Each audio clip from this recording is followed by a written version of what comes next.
Bueno, buenas tardes. El tema que va a trabajar mi grupo es Sphagnum y las turberas. Mi grupo está conformado por Sergio Viatella, Brian Maecha y quien les habla, Sofía Garzón.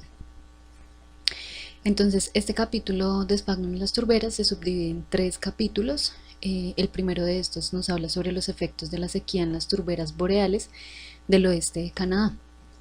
Entonces, pues como todos sabemos, las turberas son ecosistemas que brindan una amplia diversidad de servicios ecosistémicos, entre los cuales se encuentra la conversión del CO2 atmosférico en grandes acumulaciones de carbono orgánico.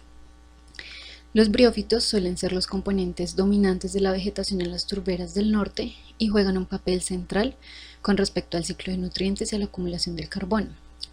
El inicio, el desarrollo y la asociación y la tasa de acumulación de la turba dependen de factores regionales como lo son el clima, la química del sustrato, la posición del paisaje y el régimen hidrológico.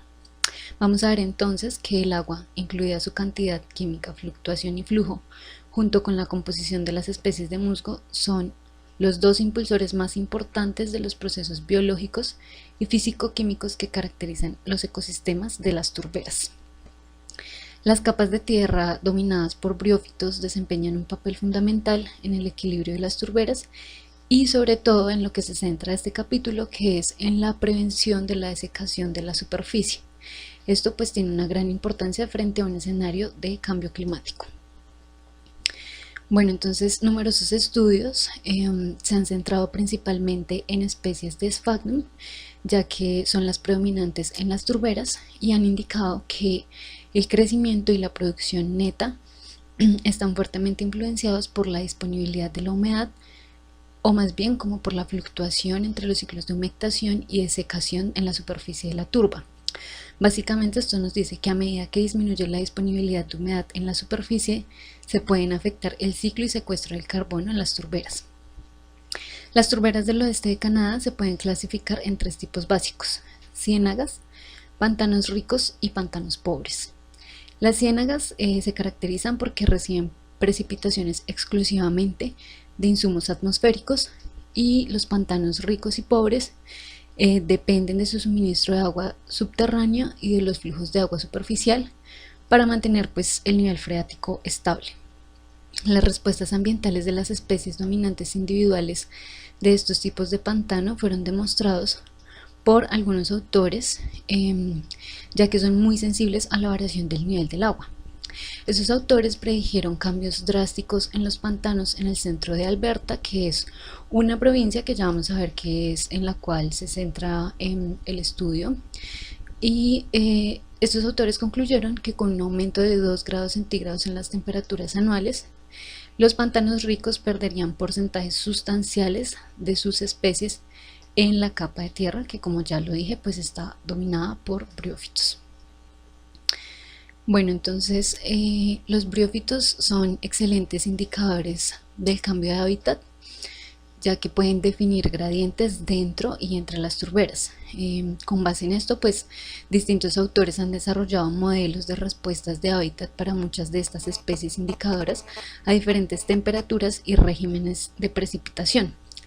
A pesar de que las especies presentes en los 2 tipos de pantanos y las ciénagas que ya mencioné anteriormente son diferentes para cada uno, pues ofrecen servicios fundamentales similares para cada uno de estos ecosistemas.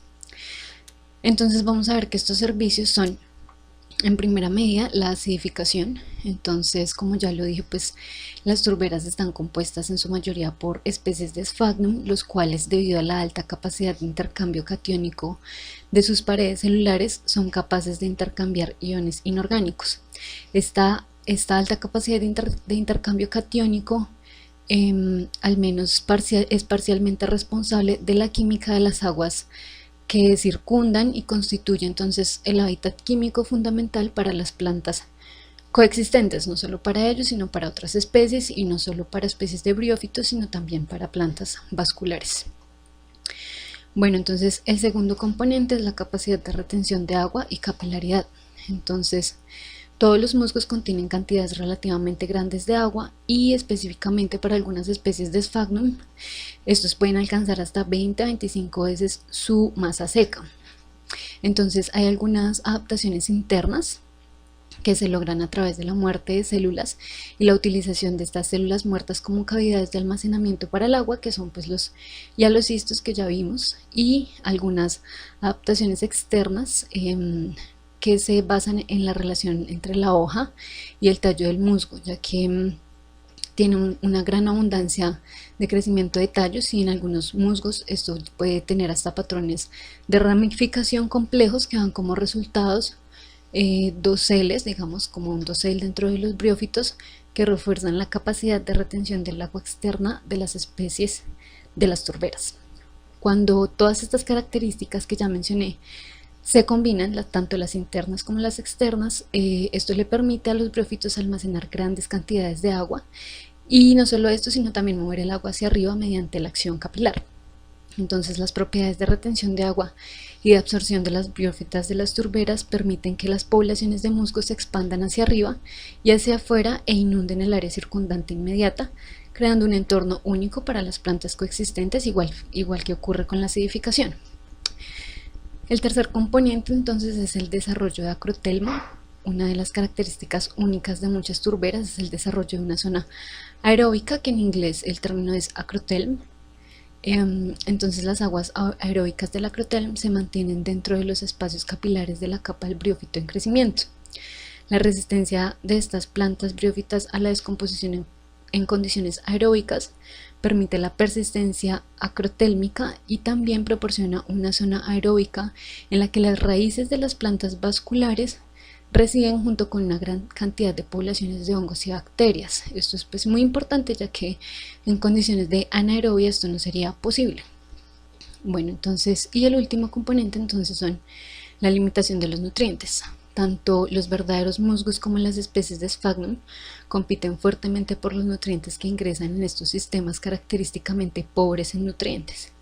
La evidencia reciente indica que algunos musgos pueden superar a otras especies de briófitas y quizás incluso algunas especies de plantas vasculares para macro y micronutrientes específicos. Además, Sphagnum desempeña un papel importante en el ciclo del nitrógeno en los pantanos.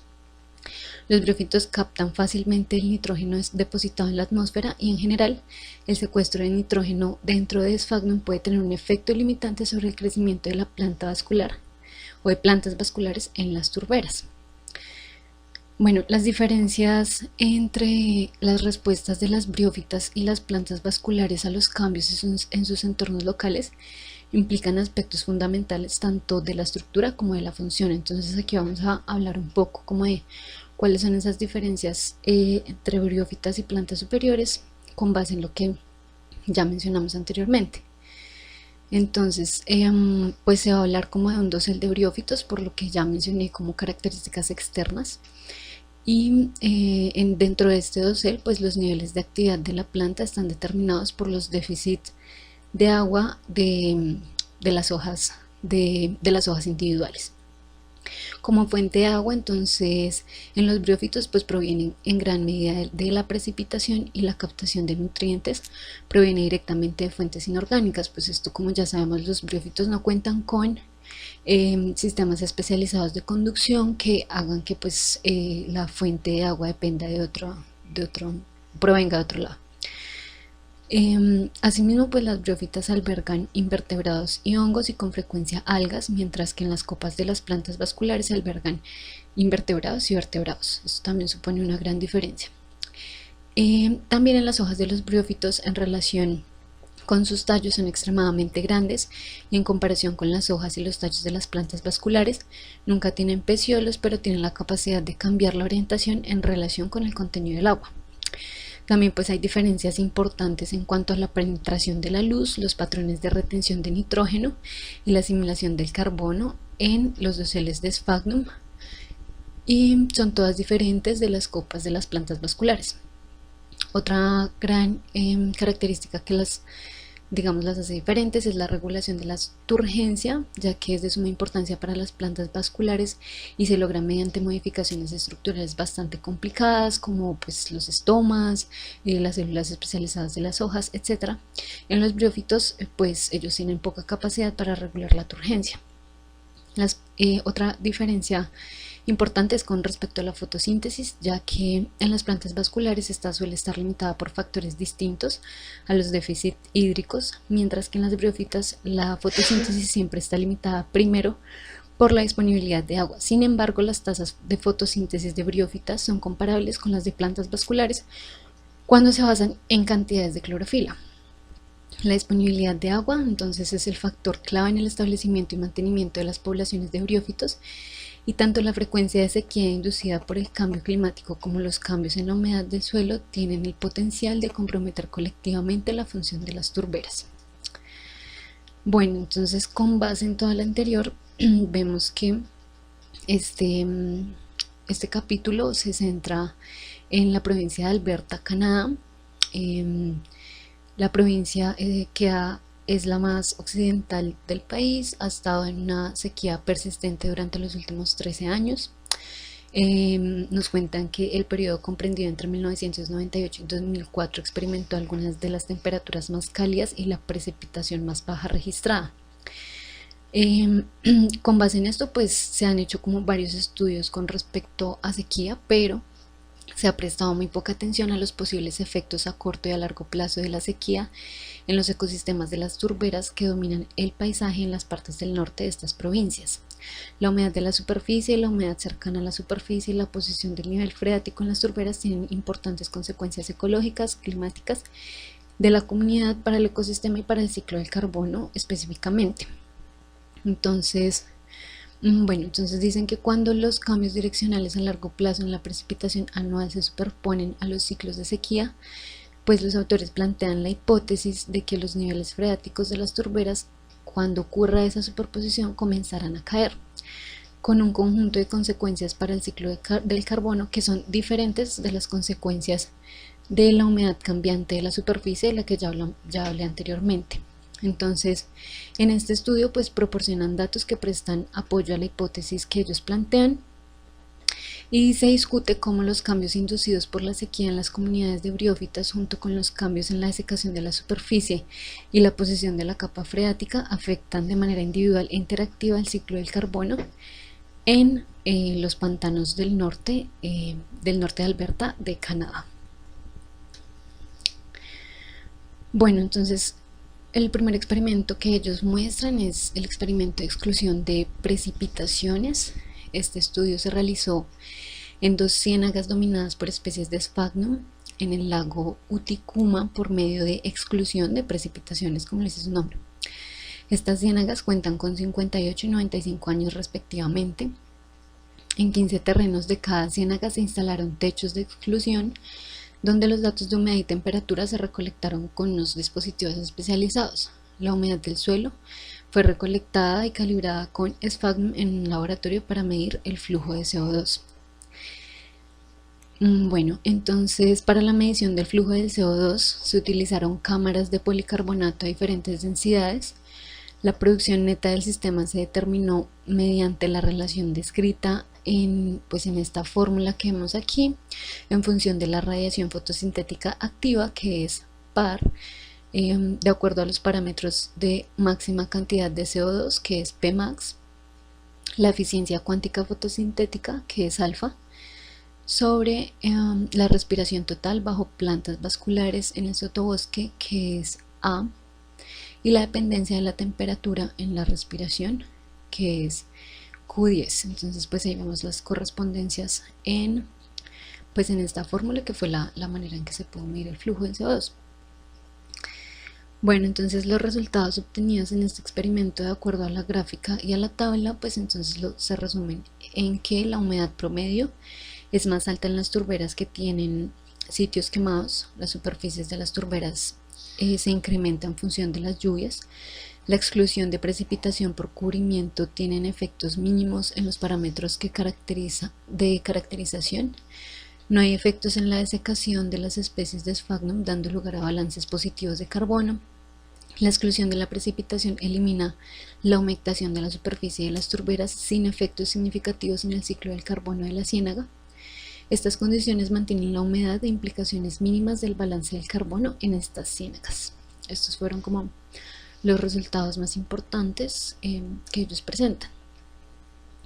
Bueno, en cuanto al intercambio neto del ecosistema en pantanos con impactos de sequía, entonces se encontró que la sequía causa impactos severos sobre el ciclo del carbono en las turberas, como lo muestra la figura del NEE, que es el intercambio neto de ecosistema. Esto pues se encontró que es significativamente bajo en pantanos con estrés en sequía con respecto a los pantanos en condiciones saludables. Cuando las precipitaciones son bajas, el intercambio neto no muestra resultados positivos. Al incrementar las lluvias, el NEE en los pantanos que presentan condiciones de estrés se recuperan significativamente. Entonces aquí vemos que en julio del año 2017 se evidenció un incremento de lluvias, donde en este periodo la vegetación abundó y las especies de Sphagnum se recuperaron de manera satisfactoria, como pues lo muestra el cuadro 6 que vemos en la parte inferior derecha de la diapositiva. Entonces, entonces siguiendo con el segundo capítulo que aborda o subcapítulo que aborda este gran tema, entonces vamos a hablar de la estructura y las características funcionales de la cobertura de Sphagnum en las turberas del norte de Siberia en relación con la predicción de los cambios climáticos y ambientes globales. Entonces, bueno, los cambios en la cobertura de Sphagnum son indicadores del cambio climático en Siberia. El Sphagnum digamos que se esparce hacia la parte media y sur, ocupando hasta el 65% en los suelos pantanosos oligotróficos y mesotróficos. Se encuentra presente principalmente en zonas de pantanos elevados asociados a ciertas especies como Cyperus rotundus y en algunos hundimientos inundados asociado a pinos atrofiados conocidos como riam. En estos espacios entonces predomina Sphagnum fuscus. Hacia el norte, en montículos congelados, Sphagnum fuscus pierde su predominancia, tomada por líquenes del género Cladonia. Entonces, pues se realiza una clasificación de 3 tipos de Sphagnum de acuerdo a su nivel de humedad. En hábitats con bajos niveles de humedad y en suelos bien drenados están aquellos que soportan fácilmente periodos de secación con relativa facilidad, manteniéndose latentes o reteniendo la humedad. El segundo tipo son los musgos en donde la humedad es relativa, como en zonas de transición, pero no son relevantes en la comunidad de Sphagnum, y aquellos que están en hábitats muy húmedos presentes en aguas oligotróficas y mesotróficas son higrofitas típicas, es decir, que están adaptadas al agua. La densidad de Sphagnum se ve muy influenciada por la cantidad de minerales que recibe de las fuentes de agua, como también aumenta ante bajas temperaturas y presencia de permafrost. Bueno, entonces en cuanto a los efectos del cambio climático, entonces el descongelamiento del permafrost por el cambio climático ha alterado las dinámicas del paisaje, apareciendo formaciones de termocast o zonas hundidas en la criolita. Se espera que por los cambios de temperatura hayan más zonas con aguas mesotróficas y por ende Sphagnum asociado a estas, además de la propagación de pantanos de Sphagnum hacia el norte. Las zonas altas de las estepas se conectan con el sur de las taigas objeto de estudio. También presentan situaciones preocupantes porque están distribuidas por parches o islas, ya que pues han ocurrido, digamos, como incendios, o sea, esto es producto de incendios y de diferentes disturbios de origen antropogénico, lo que afecta a la renovación de la cubierta de Sphagnum y pues por ende la formación de la turba. Bueno, y por último entonces tenemos el tercer subcapítulo que nos habla de las turberas más dominadas por Sphagnum en las planicies de Europa, su formación, sucesión secundaria, degradación y protección. Entonces, las turberas dominadas por Sphagnum están presentes en climas fríos y húmedos, pero raros en condiciones climáticas continentales. Son ecosistemas jóvenes y extremadamente sensibles a los cambios en su entorno, los cuales se han deteriorado por influencia antropogénica. Entonces, en el Parque Nacional Ortoa en Hungría se han tomado acciones para protegerlo, como el bloqueo de canales de drenaje, la plantación de bosques de galería y prohibición de, pues digamos, principalmente de algunos químicos. Para restaurar estos hábitats se repusieron hasta inundarse con agua artificial y así observar la segunda sucesión del ecosistema. Entonces pues sí, se hizo como una inundación para que estos hábitats, digamos, como ya sabemos, son tan dependientes del nivel de humedad, pues se pudiera dar la sucesión. La cacería también es necesaria para mantener el ecosistema, ya que los animales disminuyen el esfagnum al pisotearlo, pastar y defecar sobre él. Pues esto es algo muy importante que también se menciona como una de las estrategias que ha mantenido este parque, ¿no? Bueno, entonces, en cuanto a la degradación y reciclaje del esfagnum, pues tenemos que los cambios ambientales han indicado el cambio de composición de especies de esfagnum en los cojines de la tundra. Además, los procesos de descomposición de estos cojines indicaron que los más grandes se fragmentaban en subunidades más pequeñas, mientras que los más pequeños se secaban por completo. La resistencia que pudiera presentar el esfagnum depende de la tolerancia que tengan a la sequía prolongada, como al nivel de turbera para retener el agua. En el caso de Hungría, el nivel arrítmico de agua es el factor que limita la propagación del esfagnum. Después, los cojines se hundieron en altos niveles por periodos prolongados donde no sobrevivieron.